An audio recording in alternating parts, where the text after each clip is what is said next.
introduce William O'Leary, and it's also my pleasure to have finally and just have met him.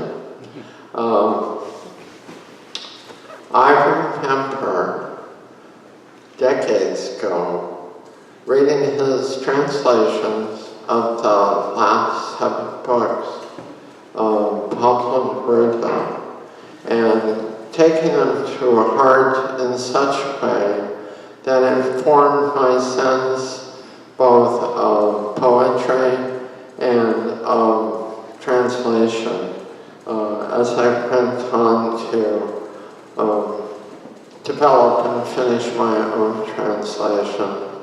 And I think of those particular volumes, the one that always struck me the most was Winter Garden. But just beautiful translations.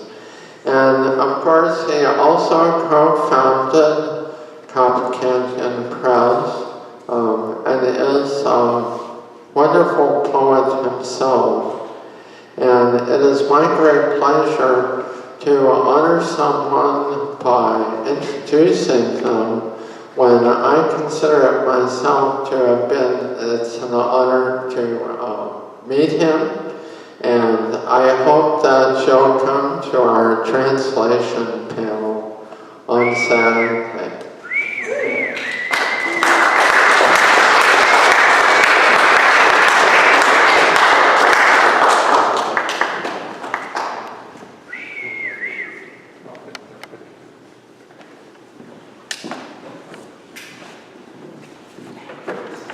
I'm done. That was good enough for me.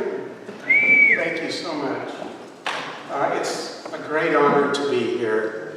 I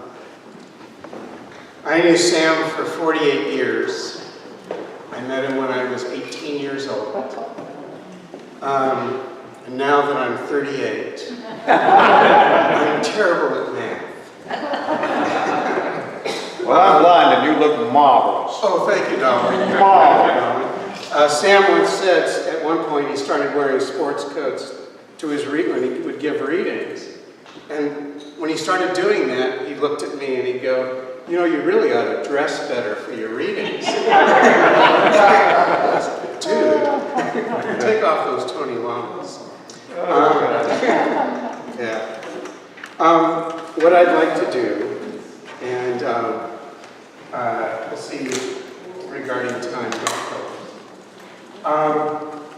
is give you a sense of the founding of Copper Canyon Press, how that happened, why that happened, and the aesthetic that built to a point of breaking almost, and instead of breaking, it became Copper Canyon Press. I don't know who this is, but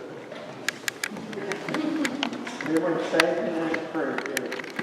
salud.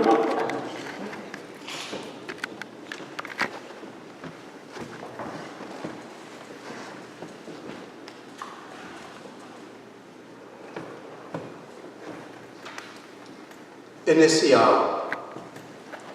He ido bajo Helios, que mi mira sangrante, laborando en silencio mis jardines ausentes.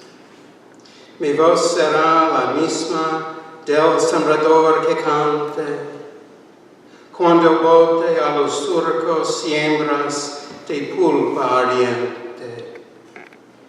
Cierro los labios, pero en rosas tremantes se desata mi voz, como el agua en la fuente. Que si no son pomposas, que si no son fragrantes, son las primeras rosas, hermano caminante, de mi desconsolado jardín adolescente. Helios is the sun god. Beginning. Emerging under Helios, who sees me bleed, I labor silently in my absent gardens. My voice will be that of the sower of seed who sings, as he casts among the sowed furrows of burning pulp.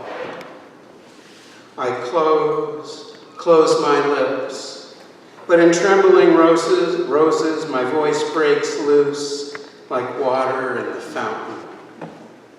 If they're not pompous, if they're not fragrant, they're the first roses, fellow traveler, of my inconsolable adolescent garden. Thus the beginning of Copper Canyon Press. What I'd like to do is talk about the situation, the values, the dreams that animated and shaped that adolescent garden that became Copper Canyon Press. And I've got to give a shout out. There's so many people to do that. Thank you, Paul, for bringing this all together. Paul Nelson. And back there actually is the Copper Canyon of today. Many, many years later, that's Joseph Bednarik, sales and marketing manager, co-publisher, and I believe he's done some editing. I heard Jim Harrison owes you, but at any rate, Joseph has been with the press many, many years, has done a fantastic job of distributing these books, getting them out there, and we're all better for it. What I'd like to do now is give you a sense of who I was when I met Sam Hamill, because that will tell you a lot about who Sam Hamill is, or was, or is. I saw him today, he was driving the bus. Exactly. The shuttle bus from the terminal to the rental car at SeaTac, and I'm not kidding. I looked in the mirror, and there's the driver reflected in the mirror. He looked more like Sam than Sam did. It freaked me out. I'm not kidding. Goatee, everything. Man, where are we? Another road trip. All right. So I'm in high school, and my mythology teacher, who I do believe is telling the truth, said I had a gift for writing. I was studying social studies. I was very much into politics. I was an activist. And at graduation, I won the Bank of America Award for Social Studies for Los Angeles. Yeah, what a start. But there's a catch. So I go to UCSB. I'm going to study the moral philosophies of economics. I was really into that. And I surfed and partied a lot, and I was really into that. And I would also go to the library and the bookstore, and I was checking out the poetry sections. And that's where I discovered Neruda. That's where I discovered Rex Roth. I discovered Anne Sexton, Robert Duncan, Adrienne Rich, Gary Snyder, Denise Levertov, and it totally blew up my world. But Vietnam War, they're trying to end this war, and there was riots on campus, but mostly peaceful protests. And I'm getting involved in this. And as this is happening, I'm taking a half-credit course in intermediate golf. And from a good swings. And in this intermediate golf class, I'm recruited to play on the UCSB golf team. So spring quarter, I'm playing for UCSB. I go past this little theater on campus, and I hear this woman's voice coming out of the theater. And so I'm on the way to economic statistics. This isn't my bag. It's not the moral philosophy. And so I make a left turn into the theater, and there is Kenneth Rexroth in all his glory off in the wings, and there are 4 women poets giving a reading, Barbara Zerlip, Jessica Hagedorn, Carol Tinker, and I'm not going to remember the 4th one at the moment, but I sit down and that changed my life. That was it. I'm also taking, or about to take, a workshop in poetry from Frederick Turner, the British poet. So I go in, and there's a lot of students, and Frederick says, I need volunteers to leave. If you can take it next year, please do. And I'm a freshman. You know, this is my spring quarter of my freshman year. So I said, I can do it. I can take it next year. And there's this guy looking at me. And he's not from around there. You can tell.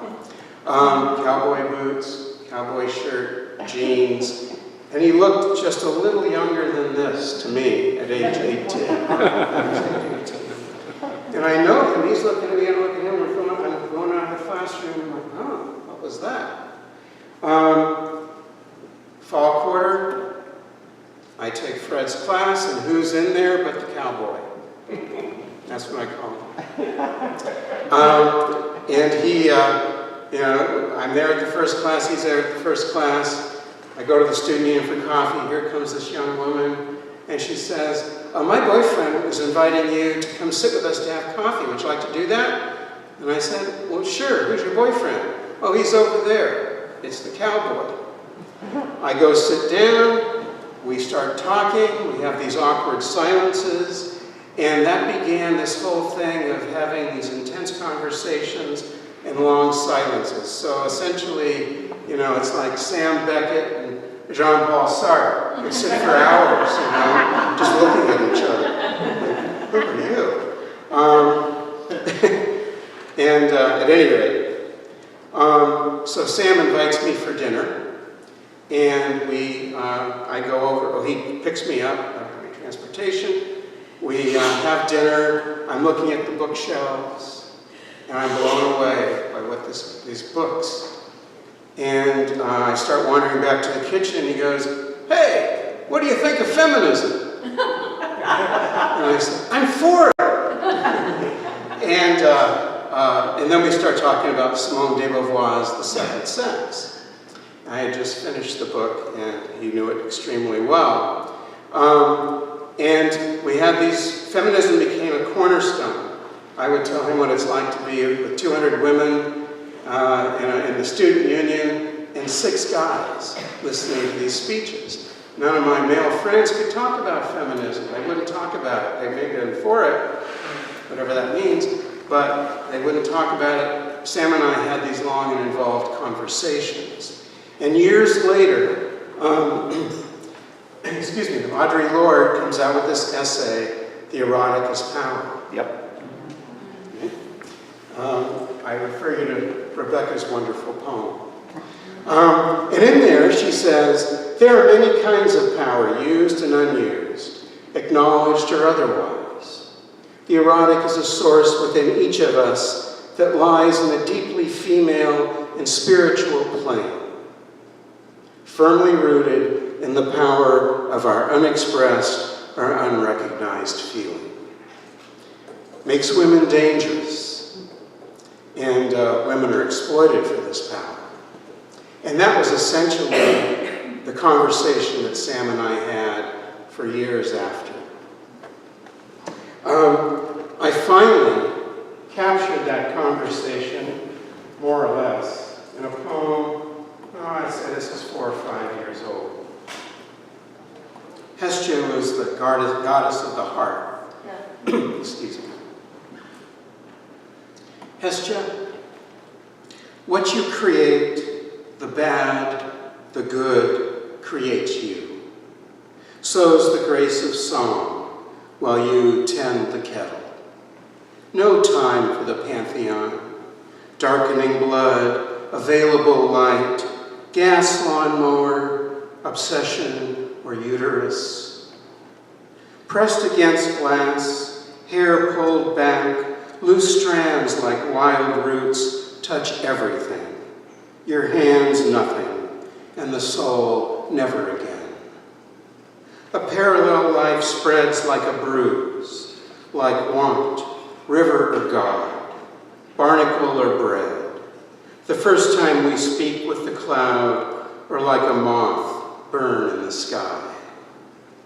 Lightning comes from behind. The young discover their nakedness, depart and do not stop.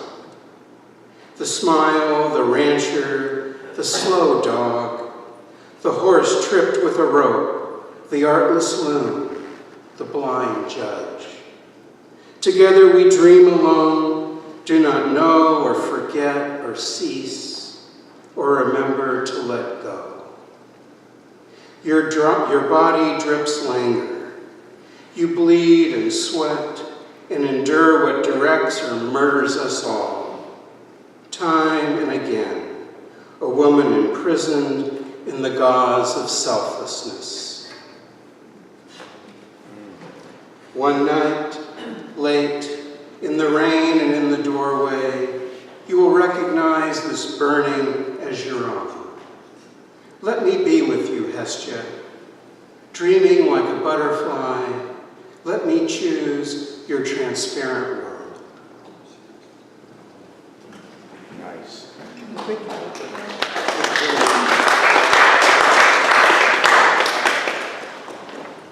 Sam warned me, red wine makes your throat dry.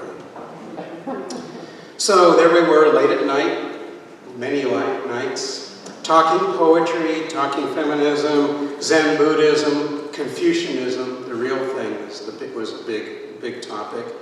We were listening to what Sam called shit kicker music. Yep. For this LA kid, boy, was that something. And also, in those quiet spaces, Miles, Coltrane, Dexter Gordon, you name it. But politics became a very large topic as well. Sam was heavily committed. I was becoming more and more committed. And to that end, Dennis Brutus, the South African poet, I think said it best for both of us. The poet, as a poet, has no obligation to be politically committed. But the man, the person, all men, all people, have an obligation to be politically committed. And the poet is just one of those everybody's. And that was very much, there was no surprise then when Sam, many years later, started Poets Against the War. And this was typical.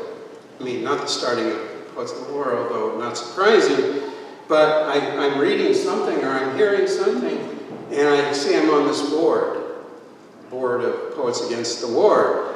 And I called Sam and I said, I'm on the board of Poets Against the War. And he goes, yeah, I didn't think you'd mind. Okay. And so, well, I'm jumping way ahead here, I'll jump back. So I said, sure, I'll do it. And so I started writing a lot, and contributions, wrote a 15,000 page. I'm bragging now. Word essay on torture. Wrote a few poems, did a lot of readings, a few readings across the country, a lot locally. And this poem came out of that experience. And this is a poem that Sam felt, well, now you've said it for us, he told me one day. He said it for himself plenty. The flag is burning. We, friend, are the body of the country, burning in the street. Eyes open against the sky, the child running, the mother on her knees, reaching for the soldier aiming. The village on fire, the sword grieving, the shrapnel-littered ruins of the hanging gardens of Providence and Cheyenne. The snow falling over the blistered arroyo in an ashen dance, the stars surrendering white over Pierre, the rain penetrating the prairie, the clothes and walls and pillows spattered crimson, the steeples congregating in a phosphorus sky, claiming God's bidding. We are the tombs of brothers and uncles. We are the cowards who send our sons and daughters into battle. In the Senate and the woodshed, our ties smoldering like oil slicks. Conviction flourishing like ivy, fueled by our breath. We resent our victims writhing, heroes rising in effigy. We are the flag and the heart from which it was sown. We are the dead who gather, burning in the child's mind, the longing that congregates and cries out, never again.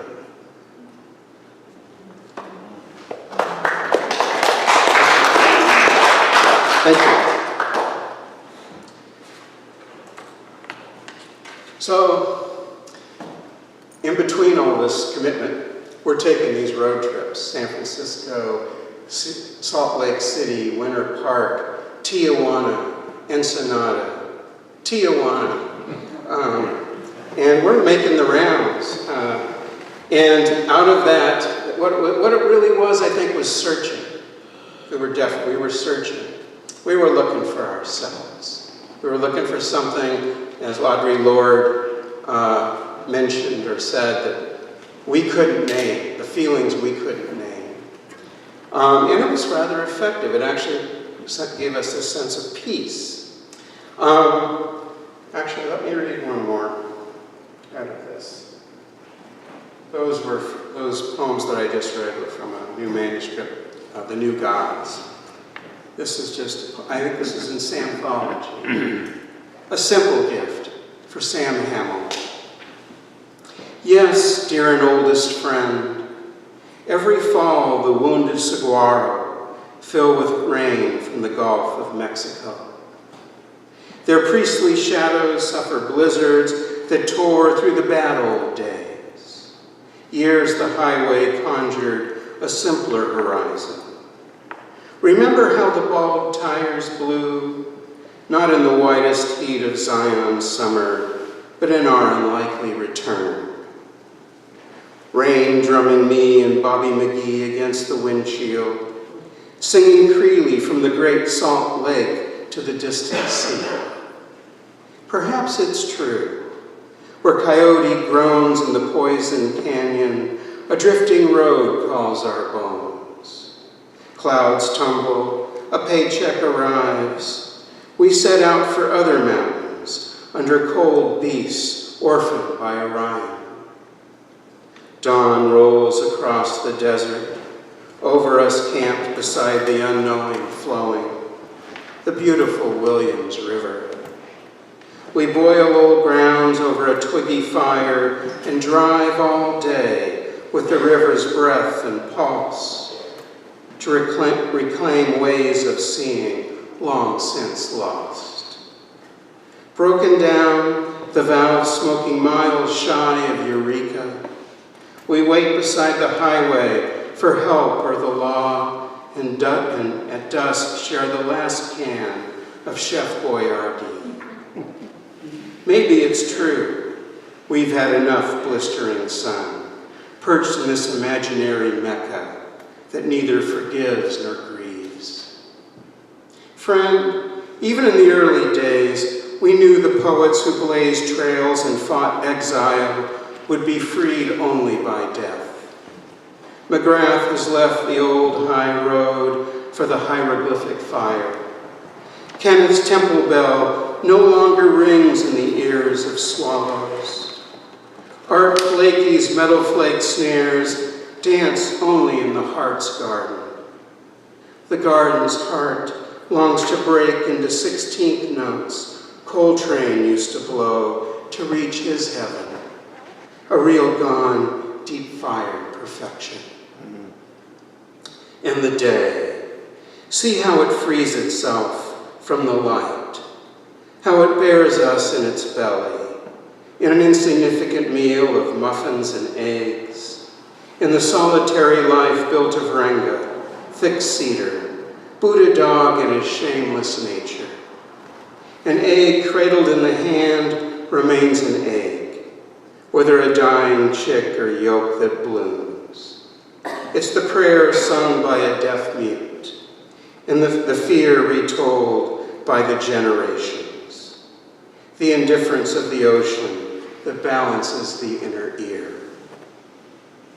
The road rolls out before us, past the beet-packing plant and the dry beds of Utah, to places we have never been.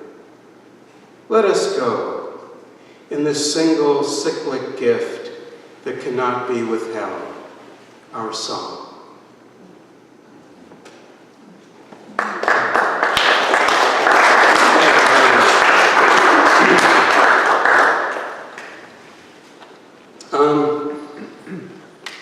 We talked about what Lewis High later called grift economics. Therese Swenson came into Sam's life. very interesting visual artist. She would hang out with us. Jim Gottney came up from LA, one of Sam's friends. Jim was a very brainy, often quiet, blowing in the wind kind of guy.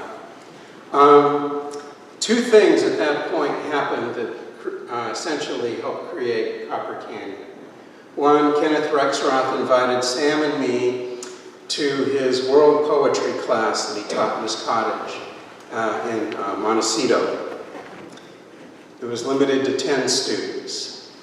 At this time, the English department's fracturing. There are 3 or 4 factions in the College of Creative Studies, Marvin Mudrick and Edgar Bowers, who absolutely hated each other. They ran that college within the college.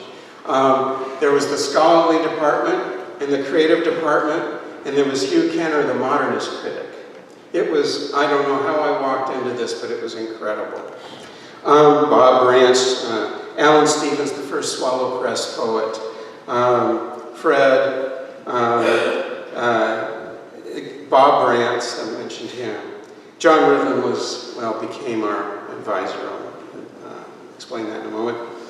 And then we're taking another Fred class, and Fred goes, you know, we're looking for students to edit Spectrum magazine, which was once edited by Hugh Kenner and published Sam Beckett and a lot of modernists. And it's been a student magazine now, and it's dying in these boxes, these copies. So we want students to volunteer, so a dozen students volunteer, including Sam and myself. And then Sam asserts himself and says, no, you can't just say, the poem doesn't work for me. The poem works for me. No, no, no. I like it. I don't like it. No, no, no. And I'm already going, you know, I'm not qualified for this. So when the work hit, there were 2 people left, Sam and me. He became the editor-in-chief, I was the assistant editor, and I told him, okay, give me a month and a half, 2 months. I'll look at submissions, I won't say a thing. I'll keep the books, I'll track the finances. He said, yeah, all right, if that's what you want. So I did that, and I stopped going to most all classes, sat there and read from an editorial point of view. And about a month and a half, 2 months in, I started actually tendering my opinion. We took all the money for 3 issues and put it into 1 issue with some heft that we could actually distribute. And in that issue, we published. No. We actually were really short on accomplished women poets, and I have no idea why. But we did publish David Antine, David Bromage, Joe Costanzo, Robert Kelly, Philip Levine, Lee Mallory, David Meltzer, Josephine Miles, at least we got Josephine, Paul Vangelissi, Philip Whalen. This was a powerhouse issue. Sam published the first poem I ever wrote that I called a poem. I go, really? He goes, yeah, I think so. And Sam, I said, 2 of your poems, man, 2 of your poems. The aesthetic, this is Spectrum. This was published in 1972. This is the issue I'm referring to. And on the cover, there's a poem by Robert Kelly called Prefix to Finding the Measure, and it contains perhaps the most central, the kernel of the aesthetic in terms of the poetic line that founded Copper Canyon Press. Finding the measure is finding the mantra. Is finding the moon as index of measure? Is finding the moon a source? If that source is sun, finding the measure is finding the natural articulation of ideas. The organism of the macrocosm. The organism of language. The organism of I combining ceaseless naturing to propagate a fourth, the poem, from their trinity. Style is death. Finding the measure is finding a freedom from that death, a way out, a movement forward. Finding the measure is finding the specific music of the hour. the synchronous consequence of the motion of the whole world. And let me read you one of Sam's one, the shorter one, because I know we're getting long here. This says it. What I just said, this says it better. The search. I have been looking and waiting with women in faded dresses, sweeping the dust from wooden houses near fields of stubble. Somewhere in darkness, my eyes are waiting to enter my skull and show me light. I reach under my ribs, pull out the small light of my body, hold it out like a candle out against darkness. Here night grows black wheat, weaving the winds on a loom of stars. Night, the avatar of absence. And I hold my spark higher. No beam this thread of light, this ember crying to itself, I am looking, I am looking. Sam Hamill, 1971-72. At any rate, we were steeped in Ezra Pound, steeped in William Carlos Williams. Charles Olson arranged all this for us musically with projected verse.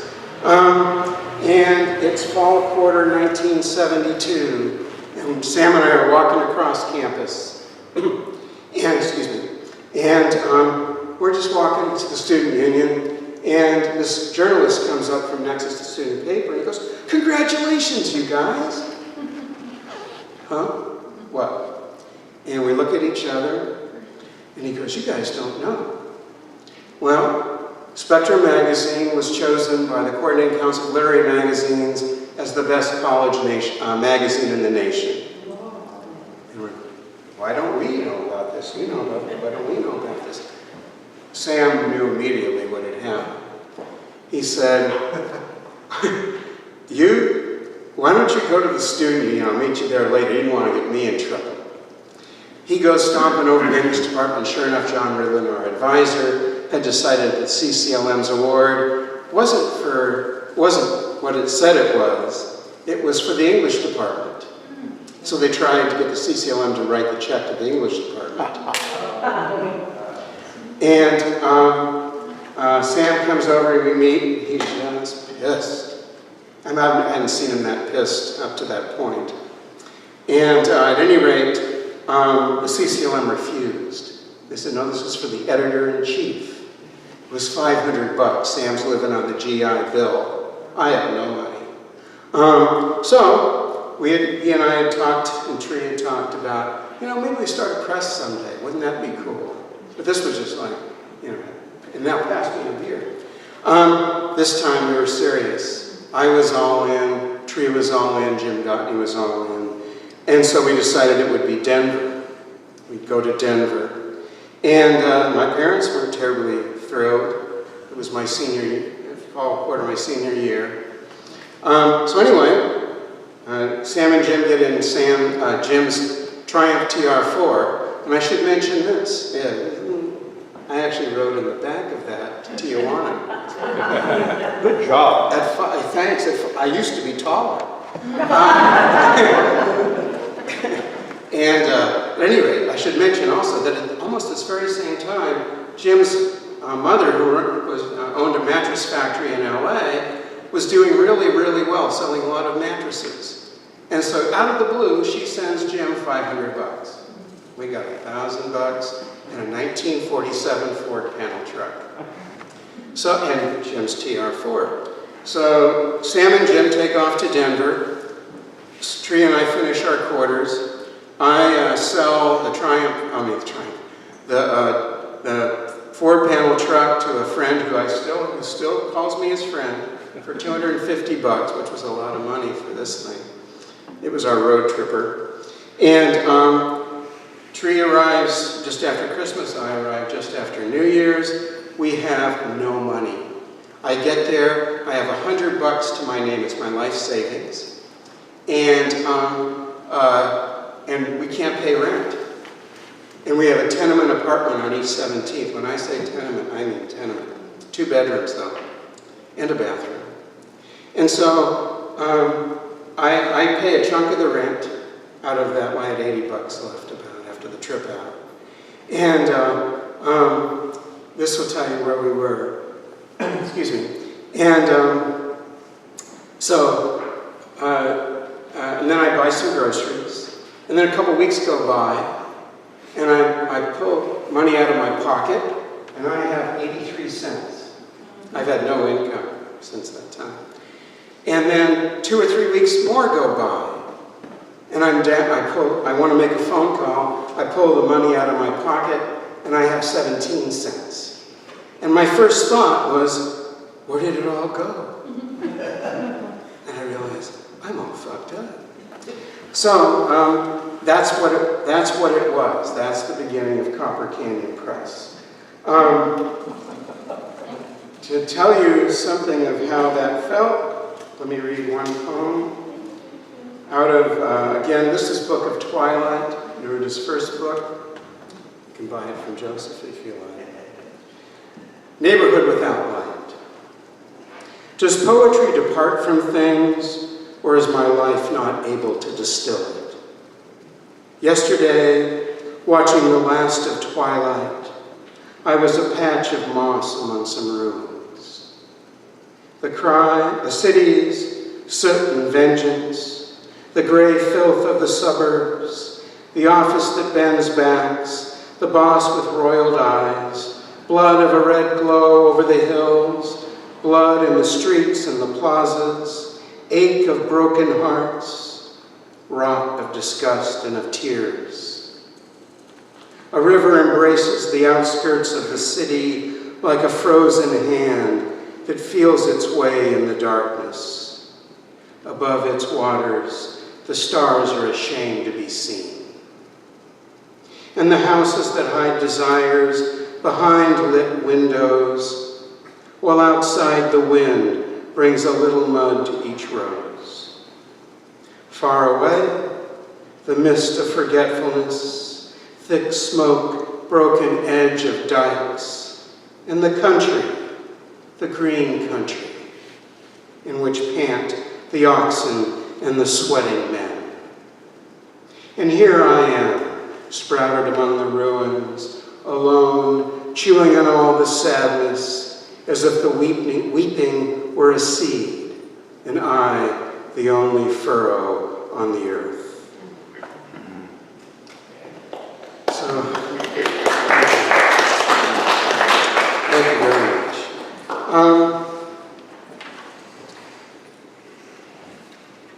What I'll say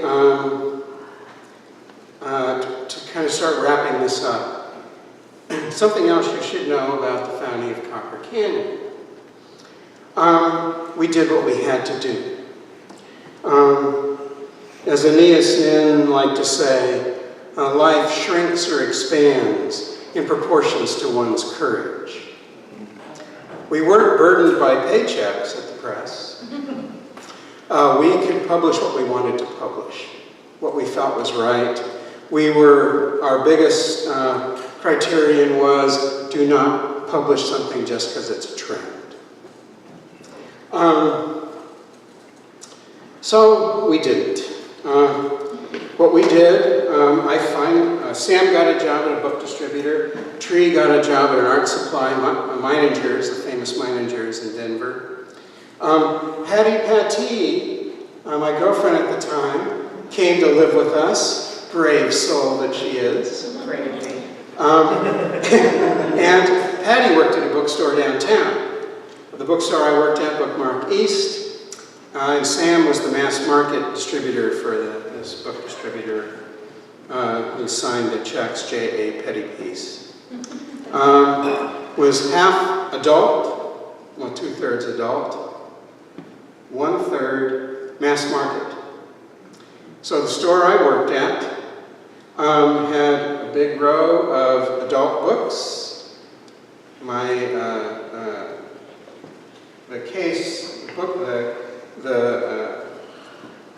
the case that you walked in and saw when you walked in was full of, shall we say, erotic is blessing it.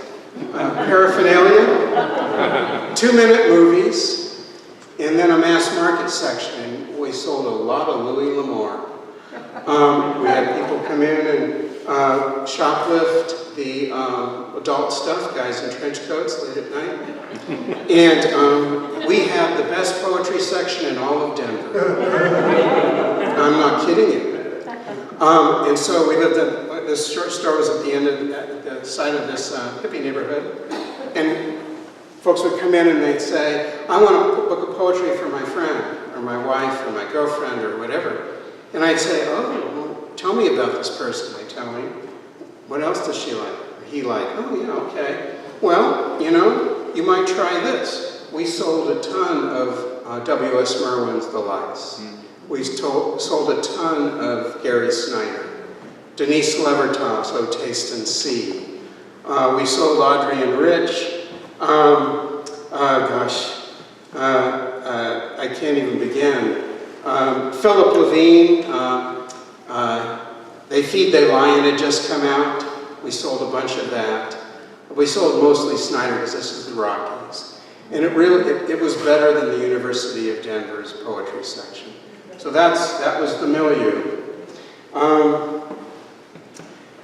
Sam says, you know, one night, hey, did you come into our room last night? And I said, what do you mean? He goes, did you come up to the bed, Tree and I were sleeping in it, did you come into our room? And I said, no. And he said, well, I had this dream then that you came in and we said, no, this should not be called Absinthe House, this should be called Copper Canyon Press. And I said, no, I didn't, but my grandfather was shot in the back in Mexico looking for timber for railroad ties for the Copper Canyon line. And Sam says, yeah, I've been reading about the massacre and enslavement of the Indians in Copper Canyon for silver. Well, that's perfect. Let's call it Copper Canyon Press. Okay. Soon after that, the editorial vision was solidified. And who says it best, and I'm going to quote him if you don't mind, is James Baldwin. That the tensions of American life, as well as the possibilities, are tremendous is certainly not even a question. But these are dealt with in contemporary literature mainly compulsively. That is, the book is more likely to be a symptom of our tension than an examination of it. And that says best how the way in which we're looking at the trends at the time and the way I still look at poetic trends. And how there's this lack of awareness and lack of individuality often, bait and switch and all this stuff. Lots of cleverness and all that we thought cleverness. I don't know, it doesn't work too well. But at any rate, we chose our first book, Gerald Costanzo's Badlands. We had jobs and we were getting a little money. We were moving from Kraft macaroni and cheese to being able to actually cook. It was only 25 cents a box, you couldn't beat it. And we moved into the suburbs. And there, Jim got real serious, made a lot of trips to the second-hand printing supply shop. In the mornings, I would help Jim print. And we finally got these presses tuned. It was emotionally extremely difficult. There was a lot of tension. We were wearing thin. And when we finally chose that book, and that book started to go to press, Patty and I, we moved, I said, okay, we got a first book. Press is on its feet. I wasn't writing. The tension was so great. We were so strung out. Patty needed to take care of her mom in Modesto, a person I adored. And so Patty wanted to get a secondary credential. So we moved to San Francisco where we house sat. I worked for a liquor advertiser. setting up little displays and batteries that moved in liquor stores, that sort of thing, and wrote. Patty got her credential, took care of her mom. When her mom passed away, we moved to Modesto and inhabited her mom's house.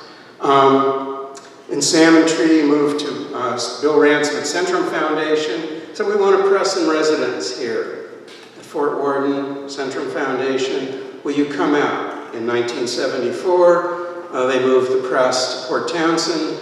Our exchanges got even, they clarified and became stronger. Our communication became stronger. Sam would ask my advice once in a while, and I'm not going to take any more time to describe what happened later, but there's stories within stories within stories.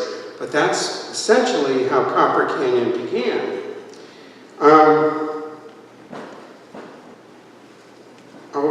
I'll finish by reading two poems. At the time, I was just trying to create myself. I was very interested in finding my own secret knowledge, what I knew that I didn't know I knew. After all that four very intense years. This was like the third or fourth poem I wrote. This is Yarrow and Smoke, Folded Word Press. Our names returning after rain.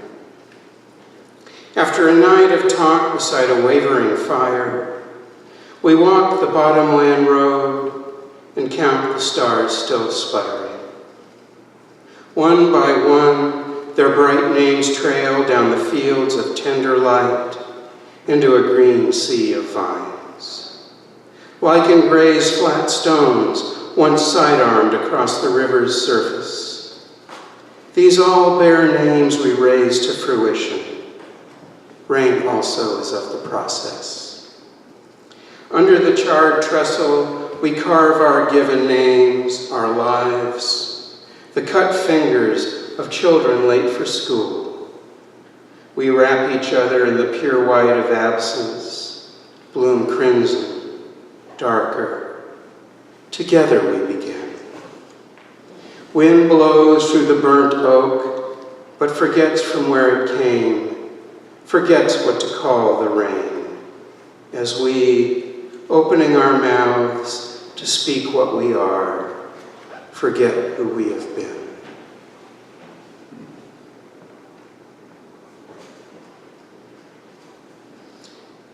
And this poem I wrote only a few years ago. Even you're not, this is Heron Dances Across the World. Even you're not watching as you spread your black tattered wings and step among the colors of the physical world. Spindly legs conjure the symbol for infinity in red earth, in fresh blue snow, in white mist. Endangered islands bloom. The wetland fills with mountain shadow. In a parallel universe, your reflection moves to its inner calling, to folded granite, music of the waterfall.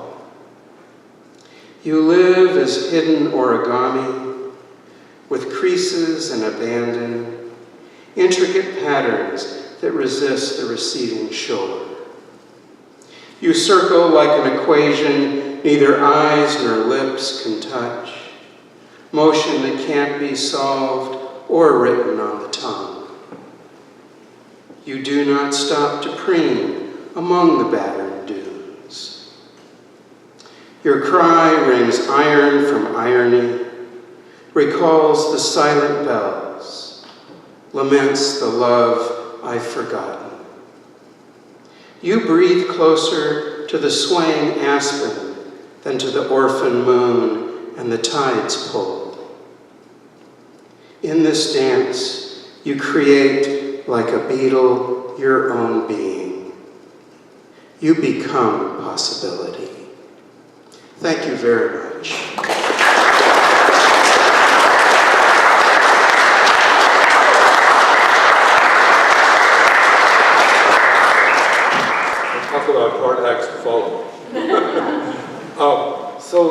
thing, the last thing on the program, we've gone rather late. I'll make it a little bit shorter than I originally intended to.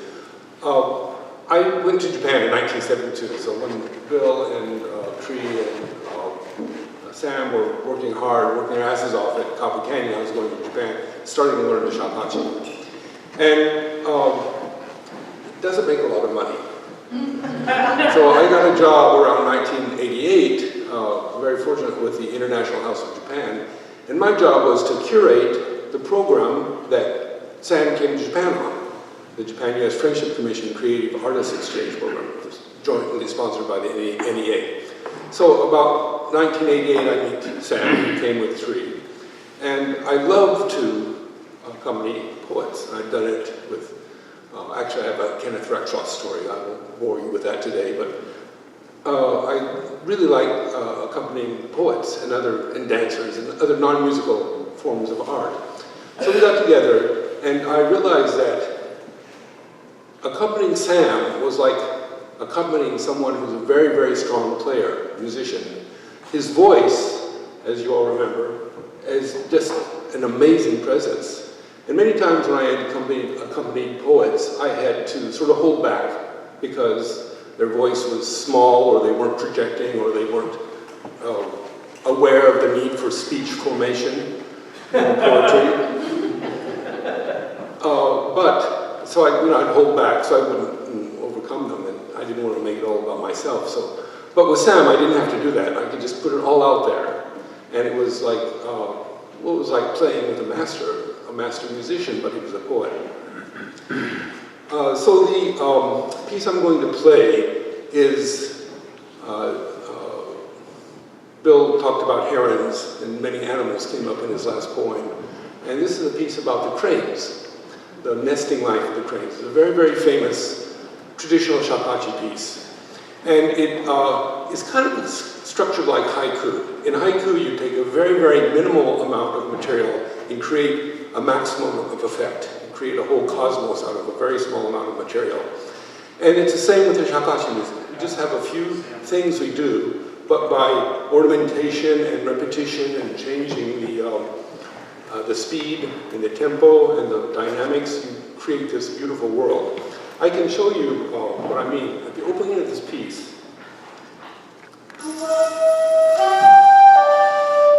mi, so, re, that's it.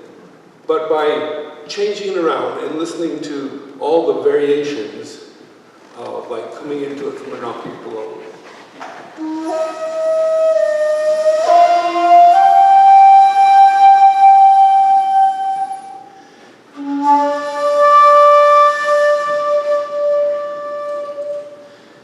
A little bit of pitch bending, you can create this amazing world. So we're taking just the minimal amount of material, and out of that we create our own world.